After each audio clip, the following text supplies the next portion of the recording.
घोटाळनगरच्या एका गावात एक म्हातारी आणि तिचा नातू रामू राहत असे. रामू एके दिवशी घरी येऊन म्हातारीवर जोर जोरात ओरडत असे. ए म्हातारे, तुला समजतं की नाही काही? चल उठ आणि माझी सेवा कर. म्हातारी रामूच्या आवाजाने रोज डचकून जात असे.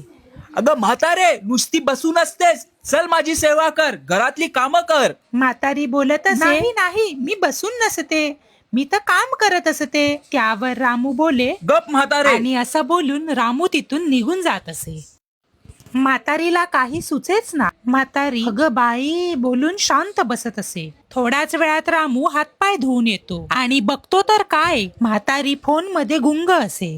त्यावर रामू बोलतो, अगं म्हातारे, आता तू मोबाईल घेतलास, ठेव तो मोबाईल आधी आणि मला जेवायला वाढ.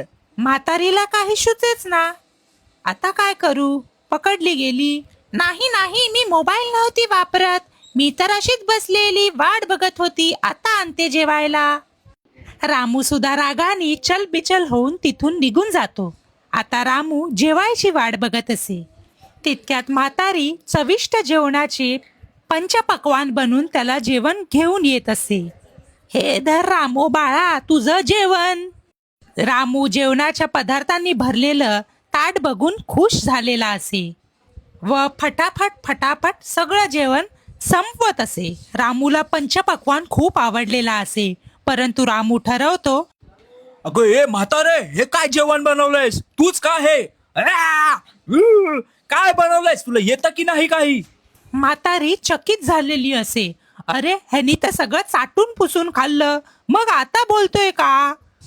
म्हातारीला काही सुचेच ना. म्हातारी शांत बसून जाते आणि असं बोलून रामू पोट भरून तिथून निघून जात असे. रामूची एक सुंदर अशी मैत्रीण असे. ती रामूला विचारे, तू का तुझ्या आजीवर असा सारखा ओरडत असतोस? त्यावर रामू जोर जोरात रडायला लागतो. नाही नाही, ही म्हातारी दिसते तशी नाही. त्यावर रामूची मैत्रीण चकित होते आणि त्याला विचारते, मग रामू ही म्हातारी कशी असते? मग रामू बोलतो, ऐक, तुला या म्हातारीची गोष्ट सांगतो, तू हिच्या दिसण्यावर जाऊ नकोस. असं रामू बोलतो आणि उठून तिथून निघून जातो. काय असेल म्हातारीची गोष्ट? नेमकं रामूला काय म्हणायचं असेल पाहूया पुढच्या भागात.